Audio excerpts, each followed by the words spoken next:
Tuperos y tuperas today on Doop by the River. I know it's not Tuesday, but we're back again. Because why? Because the Philadelphia Union made history again. They are on to this next round of CONCACAF Champions League. We're going to look back at last night's big victory by our Philadelphia Union. We're also going to be looking ahead. We're looking at the MLS opener for your Philadelphia Union against the Columbus Crew. And don't go anywhere, guys, because you do not want to miss this episode of Doop by the River. And let's get this started, guys. Dale.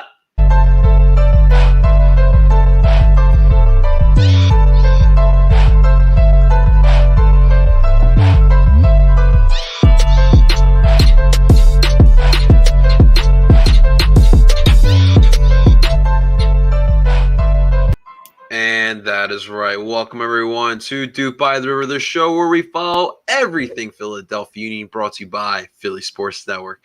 Ladies and gentlemen, welcome all to Doop by the River, whether you're coming from YouTube, Twitter, Twitch. Thank you so much for tuning on in. And without further ado, let me introduce to you guys my panel of expert Union podcasters. Ladies and gentlemen, without further ado, we got Aurelian Colin lookalike who got some minutes last night, a.k.a. Mr. Justin Freiberg. Justin, what's going on, man? We did it, baby! Yeah, man, that was a electric atmosphere. No pun intended. Yeah, even for the limited fans, that was a fun experience. And it was, after having not been inside the stadium for a year and a half, you go back to that 2019 Red Bull playoff game, it just felt something different, just being back there and seeing everyone, and it felt great, man. I honestly I didn't have a voice most of this day. That's how you know you've had a good game. Same. I think most of the Union fans can understand where we're coming from. A lot of tea was sipped on this today by your boy here. But no, I agree with you. It was a fun, electric atmosphere. Like I said, I thought that I was going to be emotional last night because it was such a historical moment. But I just had way too much fun to even get to that point. So definitely a lot of fun. And of course, guys, you know my man, Mr. Tim Lovingoo. Tim, what's going on, baby? Not much, man. I mean, that was an electric win last night. It's great to be back in the stadium once again, running the Doop by the River Twitter account. Always love being there, getting that atmosphere, getting those videos and pics up there. You did a great job, by the way. The goal celebrations, always some of my favorite stuff to do is, I mean, when you do that sort of thing, you kind of lose the moment of kind of going crazy, but you get to capture everyone else's like candid moments, which is something I really cherish. So it's fun to see that and see people like that on social media. So it's a fun time. I will say I do agree with you. So last year, or 2019, the last time I was able to do vlogs consistently, I would have my GoPro and I would always have it on. It's tough with the cell phone, and I agree with you, but still, like, just hearing that song and everyone erupt, it's always definitely great. But yeah, I mean, this episode, guys, is definitely gonna be a little really self-explanatory today. We're really just diving into last night's match. Just really, looking at it from all angles. And then we're also going to look ahead because the Union have more soccer. We're going in the full circle. This is the first week of we're putting it in the first gear for the Union season. But let's start off with the Saprissa match. Obviously, last night, heading into it, the Union were up 1-0 on aggregate. Literally, all they had to do was a 0-0 draw, and that was enough to punch your ticket to the next round of this tournament. But once that match started, there was something with the Philadelphia Union that was just clicking. Jim got these guys ready. Those guys were aggressive. They started off quickly. They were clicking on all cylinders. And it was unfortunate in the first half that they didn't score a goal because they deserved it. They played really well. But right off the bat in that second half, the goals galore. Font drew the penalty in the box, and Jamiro got the goal. And then it just kept going. And the Union finished with 4-0 scoreline, beating Deportivo Saprissa, 5-0 total aggregate.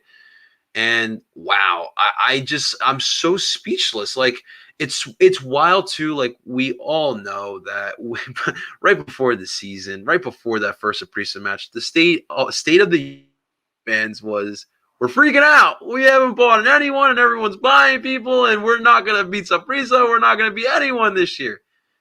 and they shocked the world by taking it to Saprissa. It was definitely a great match.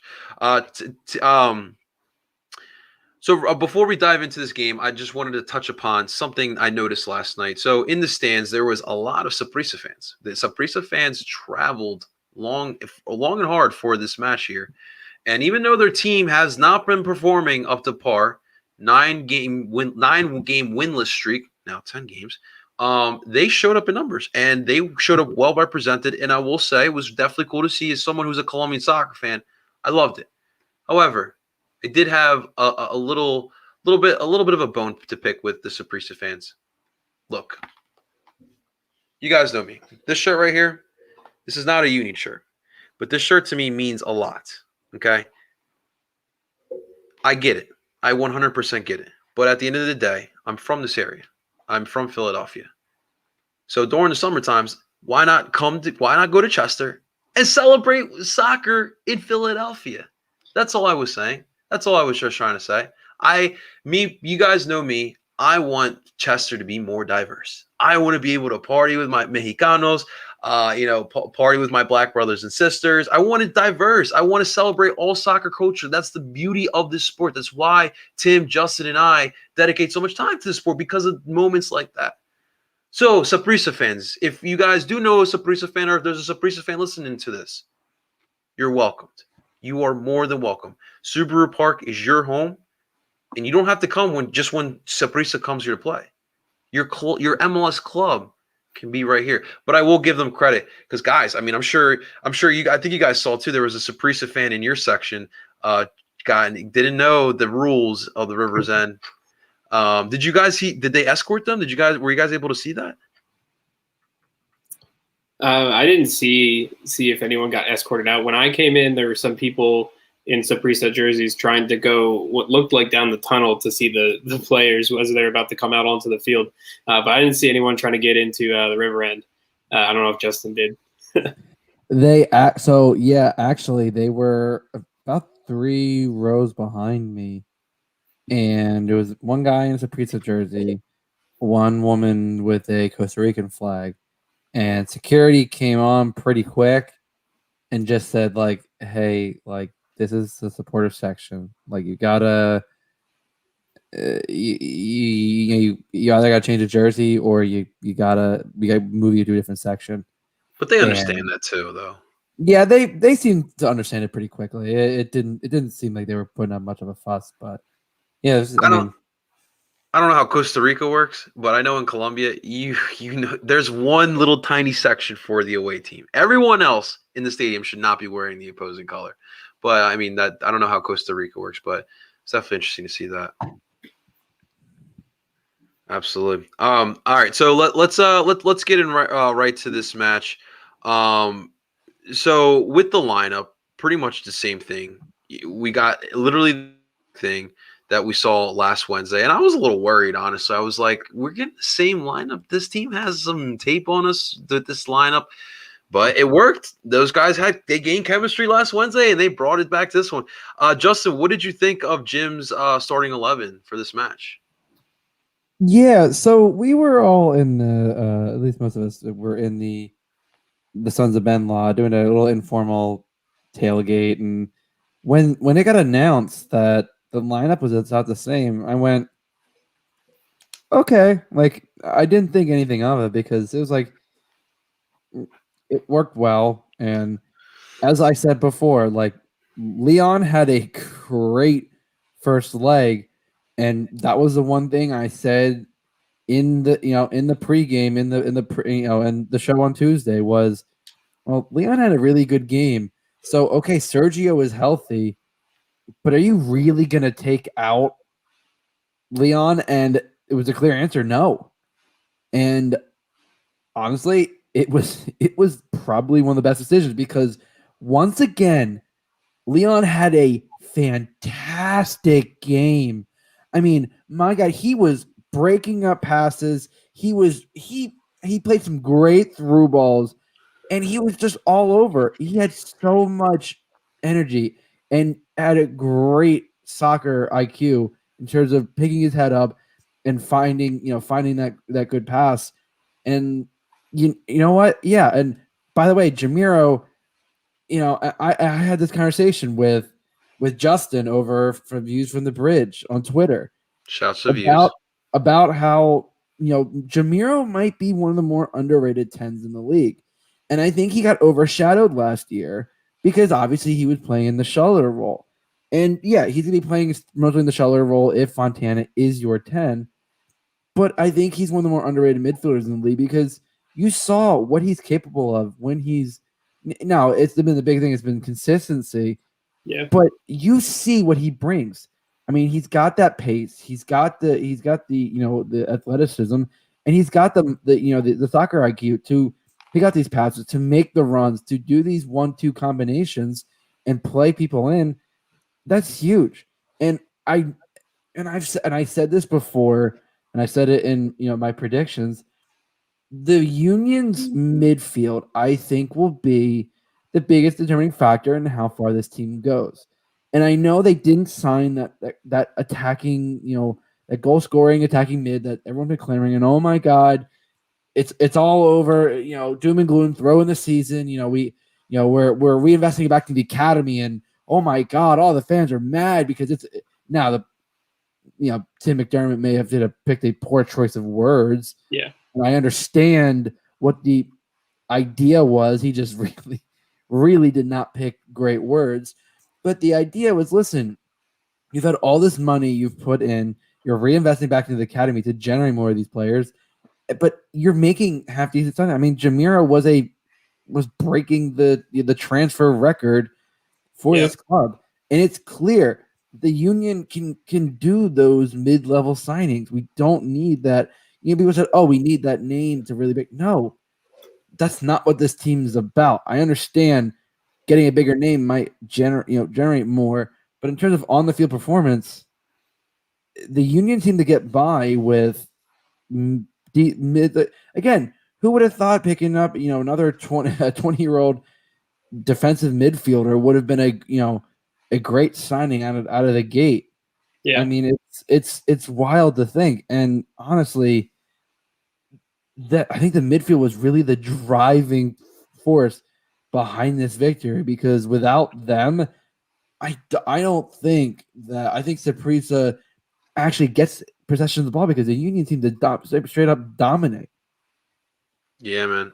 That's one thing I noticed. The midfield was just taking full control. Like Saprissa really couldn't get much done there. Union creating turnovers, getting that counterattack, and those passes were crisp and precise. They wanted to attack. That was the game plan, and it was evident they wanted to attack. Tim, what'd you think of just like the lineup and I guess like what'd you think of the match there? Yeah, I mean, Any takeaways you got?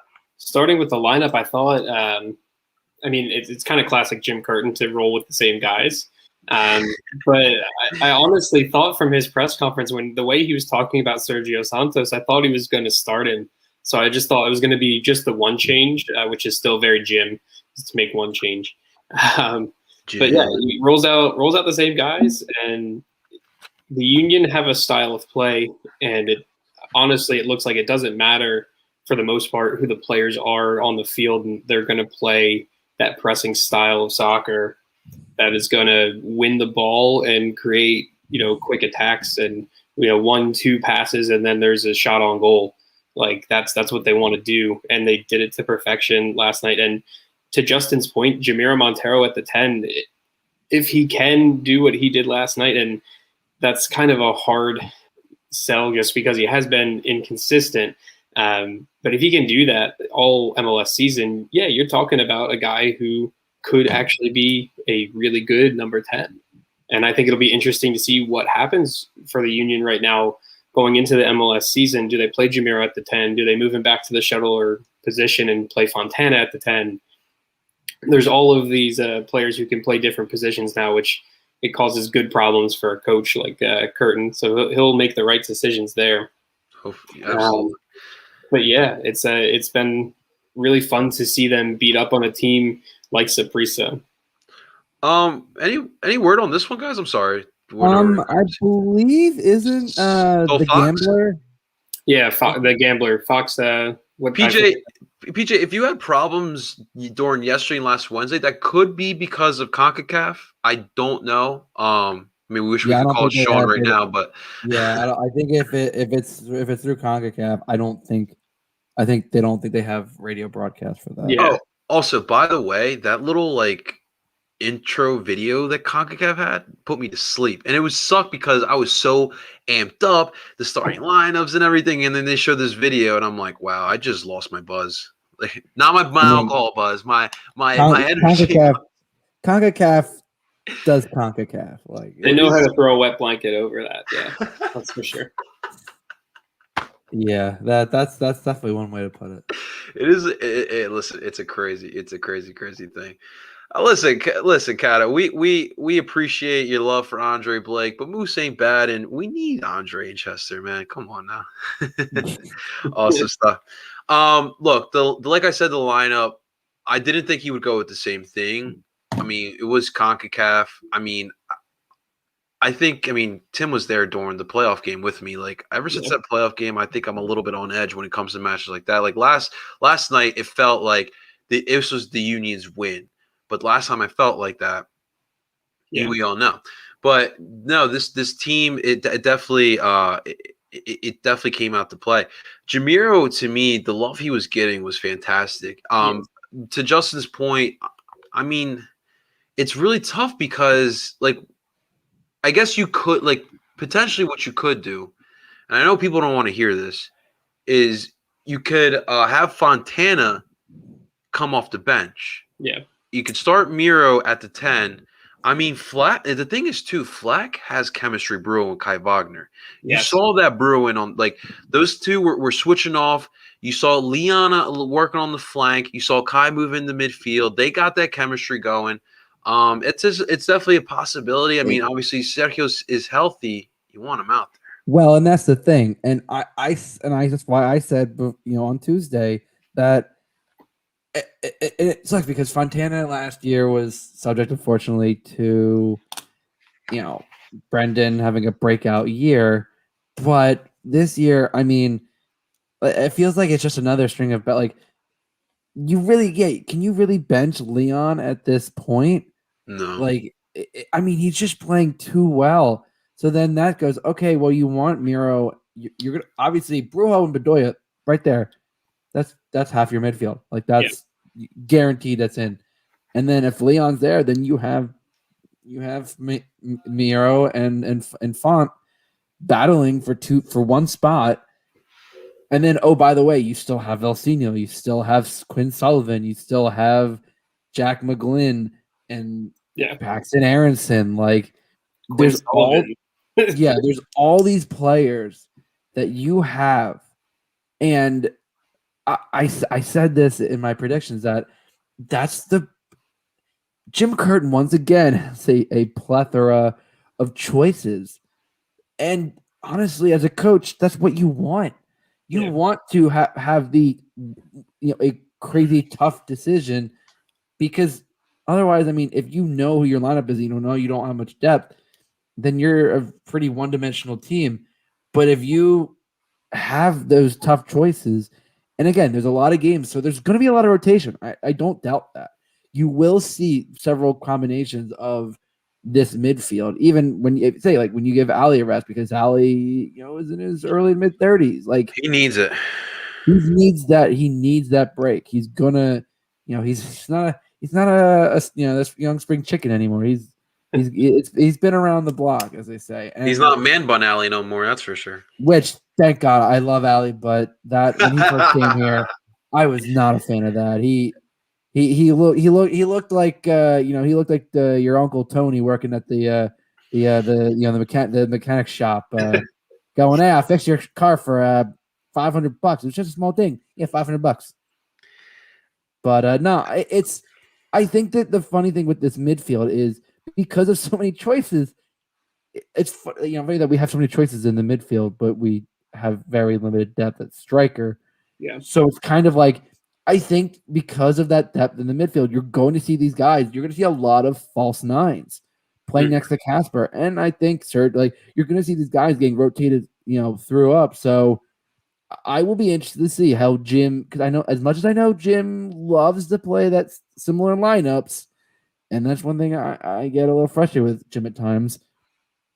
He's got a lot of choices, and I know he's gonna be rotating a lot. So it will be really interesting to see how this midfield is going forward. Jim's like Mauricio Sarri. Jeez, running with the same 11. Running with the same 11 and sticking with the same get up on the sidelines. Ever since last year, now he's got the training top, the joggers, Yeezys. Oh my those god, Yeezys. That was the first time I think I saw those in person. Oh, those look nice. As our pals the Cooligans say, man's a sneaker. Man's got some shoe game. Yeah, that's what's up. That's what's up. The guy, mad respect. I say mad respect to, as we used to call him, Jimmy with the brown shoes. Yes. Sean, I just wanted to say thank you for giving the heads up. We agree. I mean, we think that's probably the reason why.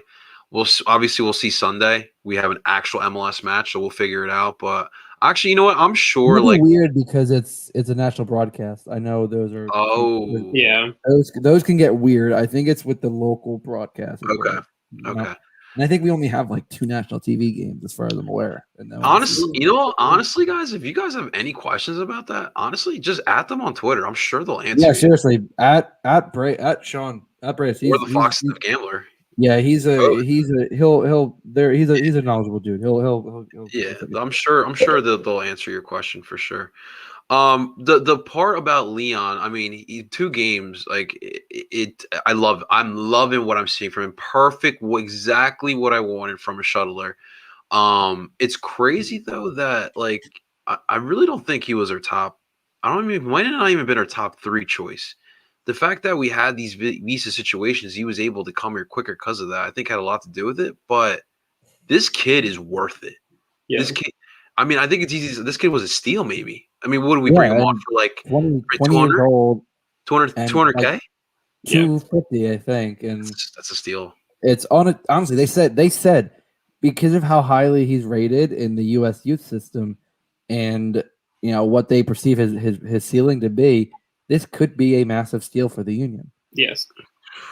I mean, along those lines, it's literally a Philadelphia Union earns 10 or signing. A guy, not valued that much, money-wise, but he's in the youth systems. Ton of potential. Comes in, he's super hungry. Jim had even said, and I wrote an article about this in the offseason when there wasn't much going on, but Jim had talked about the Philadelphia Union value, or like a variable, the PUV is what he called it. And it's something that they've used to evaluate all of their players, whether they're on the roster or players they want to sign. And this guy fits that mold to a T. He is hungry. He goes in there, wins all those tackles, looks for the passes, starts attacks really quickly. And he's got that quality banger quotient. That's what you're not right. That's what they really look for. Quality banger quotient. That's only for center backs, and he's not a center back. So guys, the other thing I wanted to bring up as well last night, in both games, honestly, the youth was really evident, and obviously, like we know the direction of the Union, like we know this is what we want to do, but. I had someone sitting behind me, which I really wish I got his name because he was a really dope dude, but he was loving Jack McGlynn. That was the first time he's seen Jack McGlynn play. And it's crazy to think that you had a Quinn Sullivan, a Jack McGlynn. I mean, I guess you can put Anthony Fontana in there as well. He's still like 21. He's the veteran. He's the veteran home. That's crazy to think. Yeah. And Paizo as well. And I will say, and Tim and I talked about this during the game. And I gotta wonder, and maybe the guy who's near us was telling me, I wasn't 100% sure on whether this was true, but if anyone can clarify for me, what has been up with Paxton? Yeah, we had that question too. I don't believe he's hurt. I would have heard if he had been a healthy scratch. The guy who was standing near us said it had something to do with his contract. But as far as I'm aware, it's the same first-team contract as McGlynn and Sullivan. Yeah. Made no sense. If anyone knows what's up, put it in the comments because I was definitely a bit confused. Maybe he's the next El Seno. Honestly, I feel like for that sort of thing, if we don't hear anything, I don't think it's anything suspicious. I think it's more so Jim picks the players that he likes in training. That's how he picks all of his team. I know it's how you're supposed to pick a team, but like it's not like, you know, like those are the two homegrowns that are performing the best right now. So Sullivan and McGlynn, you guys got the spot this week. Maybe Paxton will get it next week. Like Tim, that's the sort of way Jim works, you know. We do know sometimes with this team, quiet doesn't always mean good. You're not wrong. There's been, as we all know, there's been certain situations with young homegrowns that you find out way after the fact.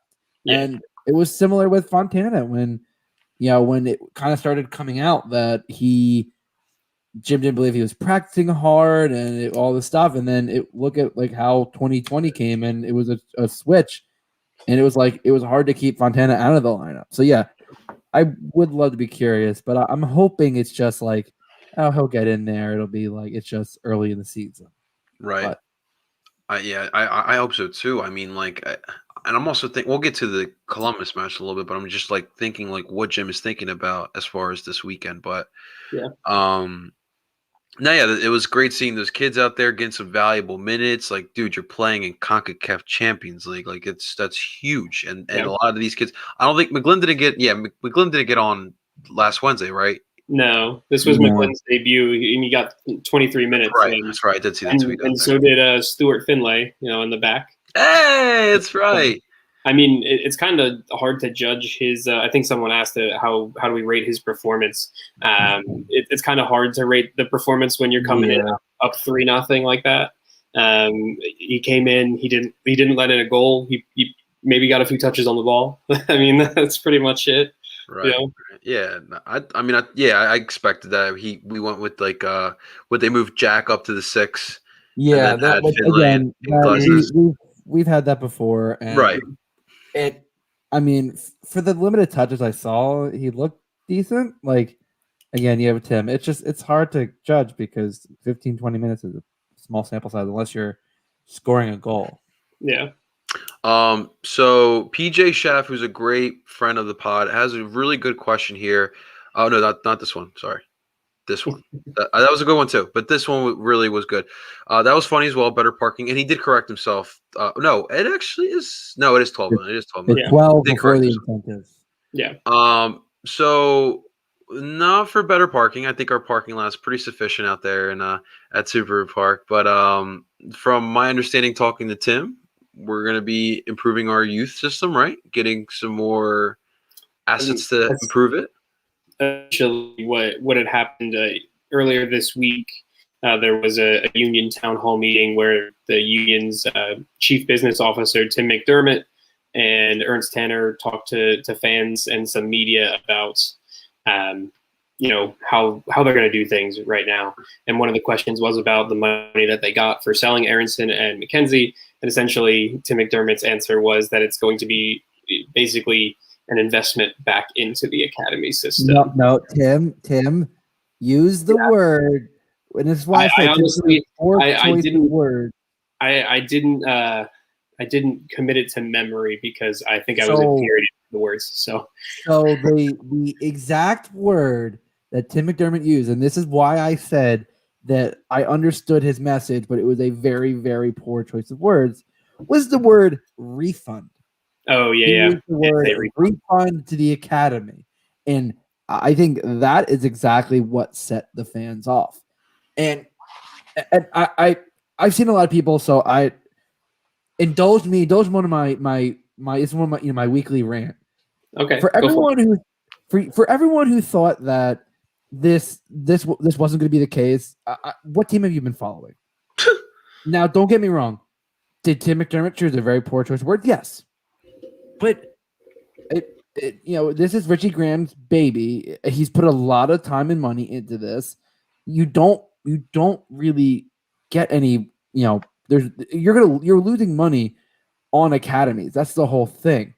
It's the whole thing is that you're going to just. So if you've already, with all the investment you've had, if this is because you're investing money into your academy, well, if you're using, say out of the 12 million, you use 7, and you invest that right back into your academy, then you should start producing more of these players. And then, yeah, with that remaining chunk of money, yeah, go get, as I've always said, would you rather have one Messi or would you have like 3 Monteros?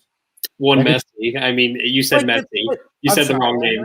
but like you get the idea. Like it's the Yeah, I got you. do you want that insanely high price signing, or The do you want, Balotellis. Yes, or do you want that's it. several more cost efficient players that will do that kind of work? And and to the point, PJ makes exactly the point. Yeah, It's not a big deal if they put it back into and they invest it. It's like, and you look at some of our star signings, have they really panned out? Like that's the concern I have is that we don't have the best of luck with these high price signings. yeah. And as much, don't get me wrong, I would love to get a Sergio Aguero You're or gonna a. tell me Marco Fabian's playoff goal wasn't big enough? I'm just kidding. Well, that's the thing, and it's, and I think that's the thing, uh, and I love our good friend of the pod, Mike Thomas. His most Hey, this is so funny. comment here. He goes, and he's right. Yes, Mike. Lots could use a good taping. No, his most recent comment goes, I think most people just interpreted this as no spending, which is what caused the whirlwind, which would mean no more Montero type people. I think people took the wording as we're not spending any money. It's if the players come in, that's what it is. And I think people jump the gun on the reactions. It wouldn't be Philly if they didn't do otherwise. Yeah. But like, Would it be Philly sports now? I don't know what people were expecting. Yeah. It's I mean, for having a sport director of Ernst Tanner who makes his money on these low risk, high reward and signings, what are you expecting? Like, I get it. It would be nice to have a high price signing, but if collectively as a team your high price signings have sucked, you're gonna kind of go, well, wait a minute, why am I dropping? Why am I paying this DP salary to this guy who got 2 goals on the season when I can get a guy who makes a similar salary, costs less, and does way more? Yeah. And I get it. The team does. I think it would be great for them to get a high price signing, especially a goal scorer. I think I would love to spend a pretty penny on a clinical finisher. Yeah. But I also think that it's going to happen in the summer. If there's going to be a signing, it's going to happen in the summer. I said this. I've been saying this for the last few months, and people seem to listen. If you expected a signing in this winter window, given all the restrictions, even with these high price signings that other teams have gotten, it's been really tough. I mean, Cincinnati overpaid for Brenner. Let's be honest there. Massively overpaid for Brenner, who is a relatively unknown quantity. So it's the prices are inflated. And I think when you start to see more stuff opening up in the summer, you're going to see more signings. And I get it. People want clarity with the signings and they want more. Don't get me wrong. I would love, and Ernst has been that's another thing I love about Ernst. He's, unlike Ernie, he's been very open about the direction of the team, about the signings, about how everything's going. But we would love to know a little bit more in terms of how the team is looking at signings. And I think that's all fans want, but I think some fans were maybe jumping the gun just a tiny bit. I don't understand why we can't get that Ozil guy here. Oof.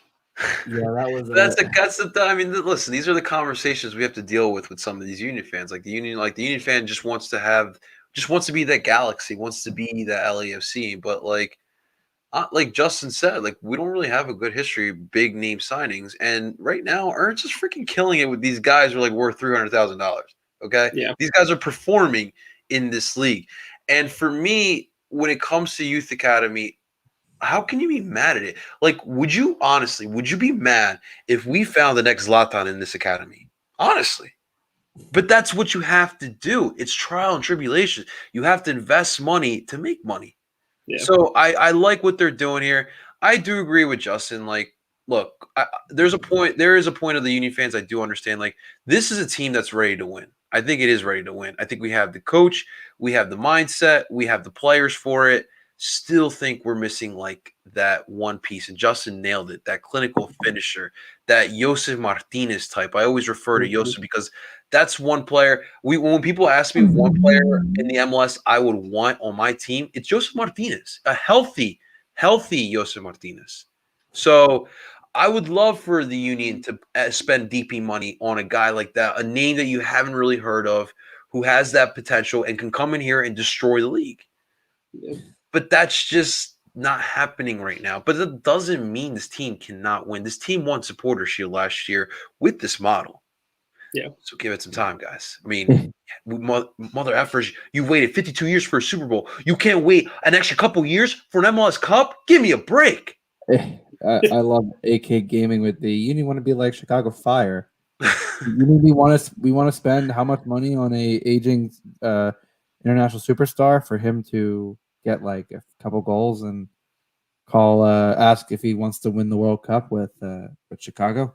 All right, Yeah, so no, Kata, we're not going to explain like MLS contracts because it literally could be a whole podcast. Yeah. It's I can explain DP stuff is easy. If you're asking me to explain allocation money, forget about it. Give me the TAM. All that stuff. Nope, no. DP money is essentially so each team is allowed to have 3 DPs. DPs are the higher earning salaries. I believe the bracket is it usually above like $1 million or like 500? Like it's above a certain. I think it's like 2 million. No, salary. Well, Yeah. it depends on the team. It's a certain salary distinction. Like it has to be X amount. But so those are the players that their contracts are, I believe, not that it doesn't count against the cap, but it's regarded differently. Yeah. And then and you'll see, it's somewhat similar to a max contract. And then the idea though, like you can only have 3, so sometimes players will be bought down with allocation money, and then that way that you can sign. It's like when the Union got David Accam, and he initially was a DP, and then he was bought down with allocation money. I can't believe it was a DP. I was so hyped when that signing happened. I would too because he had punished the Union so often. I was mad hype, but no, DPs are the higher and the higher. So Kata, so like a Messi, Ronaldo come to the league, you have to offer them a DP contract because of the money they would. Yeah. And Adam, to your comment here, yeah, it's good, but it's not great. You only produce 2 players, and last time I checked, 11 players play at a time for a team on a soccer pitch. So it's good, but it's not great. And listen, the other thing that people don't remember is that the MLS does not profit as much as people do think they do. Yeah. For a lot of these owners, they're losing money putting these teams out, but they invest the money because of the long-term goal. They have their minds at the end of the tunnel. And a lot the people you see here on this podcast and the people you see down in Chester and the people who run the team, we all understand that this league is going to be something in this country. We all believe it. We thoroughly believe it. That's why these owners invest the money. So for someone like a Jay Sugarman who is trying to make a return on his profit, this is a way for him to make a return on his profit here by selling off some of these kids. But the hope is, listen, I'm not going to sit here and advocate for Jay Sugarman. I've been as critical as the next guy on Jay Sugarman, but that doesn't mean we haven't Carew just almost scored a goal. That doesn't mean we haven't had nice soccer over the last 3 years. And I'm not going to trade that away for nothing. I've had some of my favorite sports memories in the last 3 years. Like sports as a whole, I celebrated in Chester. So I mean, Johnny, the academy still needs work. Think about it. Jay Sugarman needs that chopper fuel. Let's be honest. He needs that chopper fuel, and I'm definitely critical on him. For people who want to complain, as I say, it all started going uphill after the trash truck promo. Yo, Just saying that. I've never seen this, but I always hear these stories. I have the picture. I will send it later. Please, because I would love to see this. I remember Mike Thomas told me the story originally, but I've never seen it. Literally, Johnny, since that moment, this team has gone up in terms of their play. And again, coincidence? I think not. They throw out the trash. For anyone listening, what we're referring to, the Union literally put out a promotion before one of their games with United Trash Services, like the trash trucks you see driving around everywhere. And essentially the promotion was that you could, if you came to the game, there would be a trash truck parked outside the stadium. You could take a picture with the trash truck to win some kind of swag. I am not kidding. They like tweeted it out and everything. Within minutes of them tweeting it, all of the rivals like Red Bulls and DC said, "We don't even have to make the joke. You guys just said you're trash." It was the funniest and most old school Union thing I think I've ever seen on social media. Oh my god, it was so damn hilarious. Like literally, you could not make it up, and that's it. Like it's one of those things you just go. Like, as a social media admin, you gotta go. You gotta know. Yeah. You gotta know. It's gonna happen, and it's gonna happen poorly. Oh my god. There's some really great stories. Like yesterday, someone brought up the free haircuts. We want the free haircuts. Yeah, that was great. God, that was a great promotion. Union score 3 goals, you get a free haircut from Super. Although it was always in it was a PA, or it was never in Jersey. Oh, you're right. Yeah. For the times I when I had hair, I was like, oh, this is a great promotion, and they're like, yeah, the PA locations. I'm like, when am I going to Great Clips in PA? Right. Exactly. All right, guys. Cotto, yes, it is the biggest of fails, and it is definitely a "that's so Union" moment. Don't get me wrong; it is. That is like so chef's kiss. That's chef's kiss. Terrible. Like you're like, oh my lord, that's just horrible. All right. Well, speaking of terrible, I mean, this Crew and Esteli second leg match is not really entertaining at all. But, ladies and gentlemen, your Philadelphia Union kick off their MLS season this upcoming Sunday afternoon over in Columbus, Ohio, and I'm assuming we're still playing in Matt Fryer Stadium, if I'm not mistaken. Matt Fryer, nationally televised. Yes, nationally televised. So one more loss in Columbus until we start winning there every game. But 5:30 kickoff, like we said. But obviously, right now it is 0-0. In Columbus, but it's 4-0 on aggregate. So Columbus is just literally just going to try to run down right where they want them. Yeah. So, all right. So, guys, it's a weird spot for us. We've never been here. We played 2 pretty important games, so we're pretty ready for this season. But I mean, these guys just put in some serious minutes right off the bat. So that's a lot. I mean, the question is, who's going to roll out there? Like, who do you think are we going to put out there? Like, obviously in goal, I mean, I'm assuming Andre is not going to sit out yet. We're going to move on.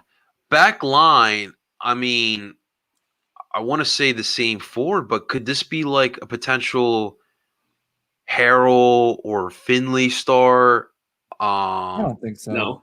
No, this is Jim Curtin's Philadelphia Union. This is the same lineup we're going to run. It'll be the same back 4. I don't know about the whole lineup, but it will be the same. Back 4 100% will be the same. Yeah. I'm not gonna lie, I'm a little worried already. But okay, and same midfield too? You think? I think the same midfield. I think that's where there's changes. I think or the forward. Like I think you're going to see some changes. Yeah. I don't know how you take Jameer out after those 2 matches. You definitely don't. It might be Leon. And it's either Leon. It's either Leon or Fontana if you want to start Santos up top. For me, I have Leon staying in, Fontana going back to super sub role, and Santos starting up top. Which you gotta feel bad for Fontana at this point. Like, I mean, you gotta play, baby. Season, like, and he's playing well too. It's not like he plays very well, and he is a goal scoring number 10. But for how the Union play and the type of defensive acumen you need for them to kind of press back, Jamiro at the 10, if he played the way he did the last game, that's what you want every game from your 10. I agree. because he came back so many times to disrupt passes and then to start attacks. Also, too, I want to start subbing Ali more often. Like, make him. You have 5 subs too. Like, make it one of your subs. Like, you don't need him out there for 90 every match. Jim doesn't like to rotate. I don't know why. But that's one player you might want to rotate. I mean, I know my guy's getting old. When they brought in Leon, like that is essentially your. I mean, I kind of thought this, after the last 2 matches. I know it's really recency bias, but it was like, there's your Bedoya replacement when he decides to. Do you move Leon to the right? Or PJ's got a suggestion. Nah, I don't. I mean, I hope he does get some time. But yeah, dude, seriously though, it's like still so hard to know what he looks like because he's not played a single meaningful minute for the Union. But even last night, I mean, right now, Jack is the backup 6. Yeah, you're not even ordered. I do wonder though if you're resting Ali, do you move Leon to the right and keep Jameer on the left? Play that? Because Leon is a left-footed player. He's a left-footed guy. Yeah, I know. But I feel like you'd want to keep him on the left and just move. I mean, Jameer can play on the right side. He's a right-footed guy. Yeah, that's what my thought was.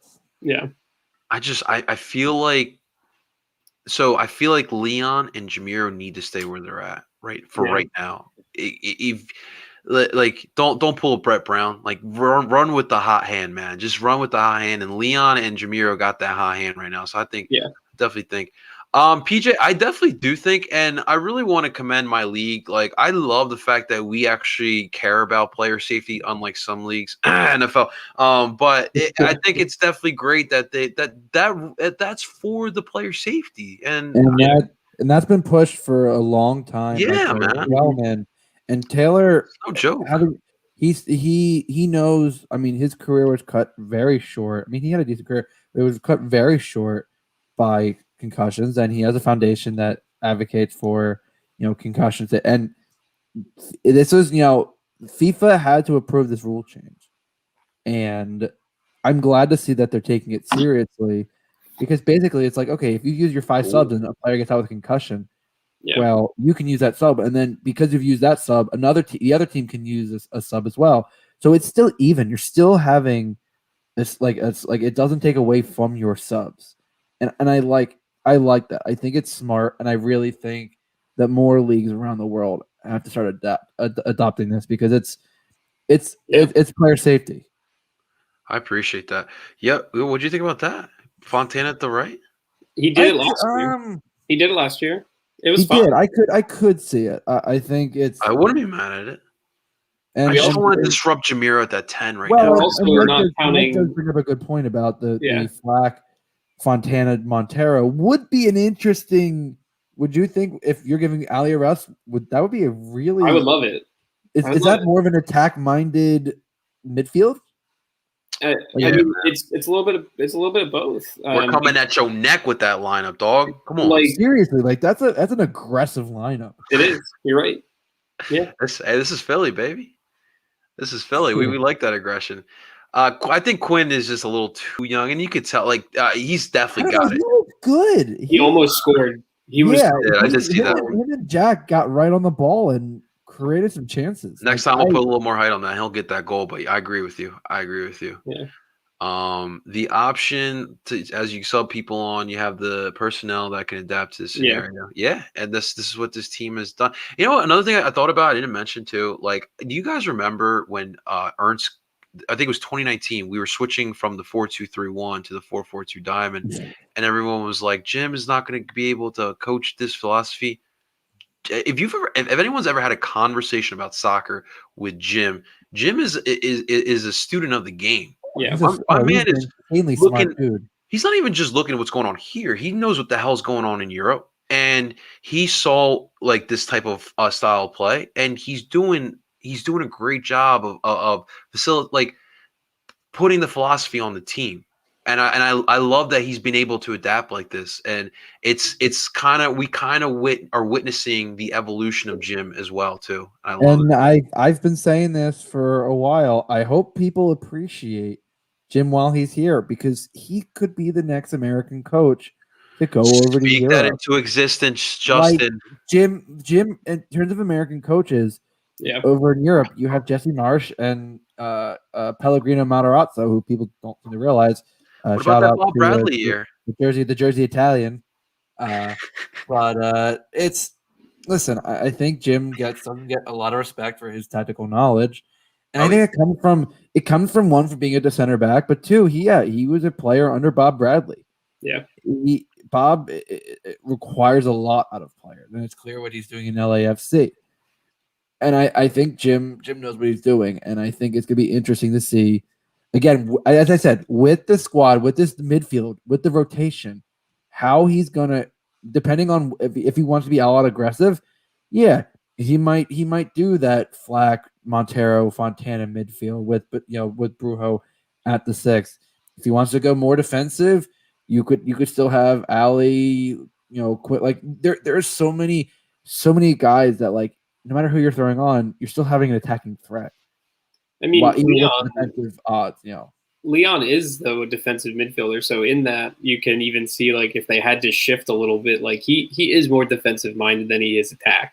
He can play those passes, but his first job is to disrupt the passes. You mean when Brujo never gets yellow card accumulation? Yes. I was worried about Jamiro yesterday because there was that one slight tackle near the end. I was like, oh, please don't miss Elena's first leg. Yeah. But nah, it was good. All right, so guys, I mean, I don't think I have to tell you our history in Columbus, especially at Matt Fryer Stadium. What I want to ask you, and I'll start with Tim with this one, dude. How do we break this losing streak? It's like hell for us over there. It is. I mean, it's. I say this, I think, every time we talk about a Columbus away match, which we talked about it enough last year because the Union played there a lot. Well, it was only twice. Well, it was the 2 losses. One of it's the ones that stung. Yeah. So still, I went to Columbus, to that stadium, to Matt Free Stadium, to watch a Union Columbus match back in the old dark times of when the Union were not good at all.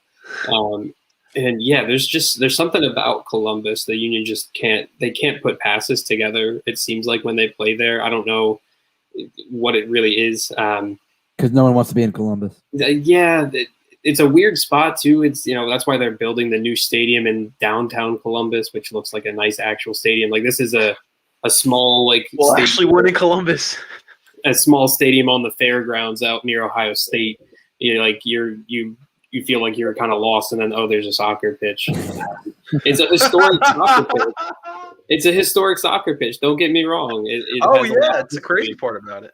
And it was actually really cool to be there and to kind of walk around it, see that history. But like the Union just never play well there. But if there is a side that's going to break that streak, it could be now after winning the Supporter Shield. And I know you probably would say, well, wouldn't it have happened last year when they were winning everything and then the Supporter Shield? I don't know. This game, to me, it's hard to predict. Both teams are flying high. Columbus won MLS Cup, Union won Supporter Shield, so it's that little, Super Cup type of matchup of, best 2 teams, quote unquote, from last year facing off. To beat Columbus in their building, it has to be a perfect match. That's what it is. We know the Union style, but they have to execute perfectly. They can't switch off for 1 second or the crew will punish them. That's really it, man. And I mean, we know this team is going to be cranking on all cylinders, and we really have to. And, when it comes to, like, with the Union not winning there, it's like the Union, the Mexican national team, not winning in Matt Free Stadium. That's it. That's it right there. Literally. Justin, baby, break it down. How do we beat these guys? How? I think the biggest thing is going to be stopping the connection between Nagbe and Zelarayan. Mm. Both games, we shut Nagbe down, but Zelarayan still was getting on the ball, and we allowed him the space. We allowed him that time. You have to shut down both players. Shutting down both players basically, chokes the life out of that Columbus attack. And I think if you let Zelarayan and Nagbe get going, the game's over. I mean, And both games were 1-0. It was both relatively close games. It's just, it was always, the one game it was that deflected goal. I'm sorry, the other game was 2-0, and it was like, okay, 2-1. It was like, okay, it was a tough game, and you had certain situations, but it was like, you know what, you let Zelarayan get going in both games, and that was your biggest mistake. You can't let him get going. You stop him, I think you give yourself a better shot. I agree with you. You know what's more dangerous than Nagby and Zelarayan? El Brujo and Miro. Let's go. I thought you were about to say Jossie Zardes. Well, that's your striker, one. Bro. Come on, relax. I'm just kidding. I actually don't. No one's watching, so it's fine. I can tell you guys. I actually don't hate Jossie Zardes. So. I don't hate him. I just don't think he's that good of a player. I don't think he's a good MLS player. I just don't. He's a good poacher. He puts in the tap-ins, and then he doesn't. So Yeah, but I mean, like, if you're an American, like, who's better than Zardes right now to start? Josh Sargent. And is he ready? You guys were telling me Daryl DK. Maybe Daryl DK. I think Nicholas Giacchini. I mean, Tim Weah. I mean, I could go. I could pile a list on. Who sorted last time? Sargent. I think. DK. Yeah, one of the two. It was mostly the European guys. Sibachu. No one's watching. They're watching. Oh, I know. That's why I said it that way. Kata loves El Brujo. What's not to love about Brujo? I'm glad you love. Come on. Honestly, Brujo face is a forever Union meme. Yeah. We'll forever appreciate El Brujo just for that, for the giving Higuain the taste of his Italian medicine. Oh, I can't wait to see what he's got for him next week. But it's about Columbus, guys. Give me your predictions here, Justin. Break it down for me. I'm trying to remember. I think I had this as a draw in my predictions. Yeah. So I'm gonna go 1-1. I think getting a draw in Columbus would be huge. I mean, obviously a win would be important, but I think that it's getting a draw would be in a place that you've had a tough time, and maybe with the new stadium you'll have better luck. But I think it's going to be a 1-1 draw. Wow. By you, Tim? So I'm just going to preface this by saying I love it when I'm wrong in my predictions. This is sort of the same way I felt about the Saprissa match. I was like, if the Union can just get that away result and get a draw, then everything after that will be fine. So I had predicted as well a 1-1 draw, just like Justin. But I love it when I'm wrong, and I would love the Union to come in there and spank the Crew. They are, super confident right now. I know the Crew are as well, and they're playing a game right now where they're resting all their starters. But we'll see what happens there. But I think putting it on paper, my prediction is 1-1 draw to start the season. So I love your guys' optimism, and you guys know me. When it comes to optimism, I'm all for it. I'm here for it. I can't. I can't. Yeah. I can't. I literally can't. I just feel like Maffrey Stadium, we don't win there. The stadium's about to, I'm sorry, Crew fans, but it's finally about to burn down. And as a Union fan, I'm sick and tired of seeing that place. I think we lose. I think we it'll be a good one. It'll be like one of those, like, Columbus gets like an 80th minute goal. Yeah. I think it'll be like a 2-1 loss though. And I mean, guys, last year we started with a loss, and I think that season ended pretty damn well. So I will not be mad if we lose the first game of the season, as long as we beat Higuain in Miami here in Chester, ladies and gentlemen. Yeah, let's go. I really hope that it's a good game, and for both teams, it's going to be tough because we both just played.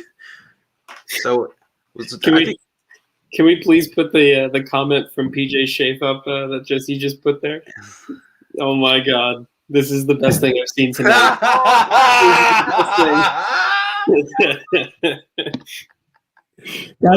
Got that extra shine turtlenecks, baby. Just like Colin.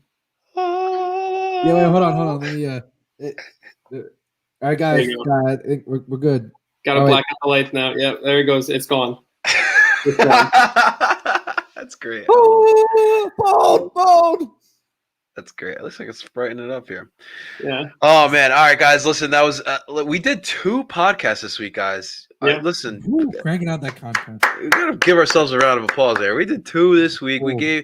We gave y'all Saprissa previews, reviews. We gave you crew preview here this week, and we ain't done. This is just getting started for us. The season's about to go full throttle.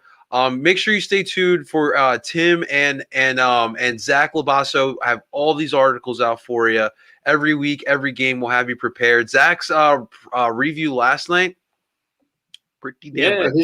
His first time in the press box. So shout out to him. I know it was a different type of press box due to COVID, so it's not the normal press type of situation, but still he handled it like a champ. And got that article out right after the match, which is what we're trying to do. So if you haven't seen that, go check it out on PhillySportsNetwork.com right now. Absolutely. It is still 0-0 in Columbus right now. So we hope. I mean, let's hope Columbus has to work a little bit in the second half so they can get a little tired. It's all their backups, though. I mean, it's not all of their backups. They have a few starters in there, but the guys that matter for Columbus are not playing in this match, unfortunately. That's all good. At least the MLS is doing well in CCL. That's all we care about. It's going to be a clean sweep. Yeah, it's 5 for 5. Club, which we like us. Hey, if any year for MLS teams to advance far in CCL, even with the Union Atlanta matchup, like it's gonna be a big year for, I think, potentially for MLS and CCL. Who would have thought COVID would have helped us in this tournament, man? Yeah. Crazy things, guys. Crazy things. All right, guys, we're gonna shut down here. Ladies and gentlemen, whether you watch on YouTube, Twitch, or Twitter, really, seriously, thank you so much. It really means a lot to us here. We want to be your Union podcast, and this is a place for y'all to come here, talk about anything Union or soccer here. You want to learn about the sport, you come here. You want to vent about the Union, you come here. You want to talk about Justin's ball head, you come here. You want to talk about my crazy girls? All the time for that for this bald dome. He's the Aurelian Cullen lookalike.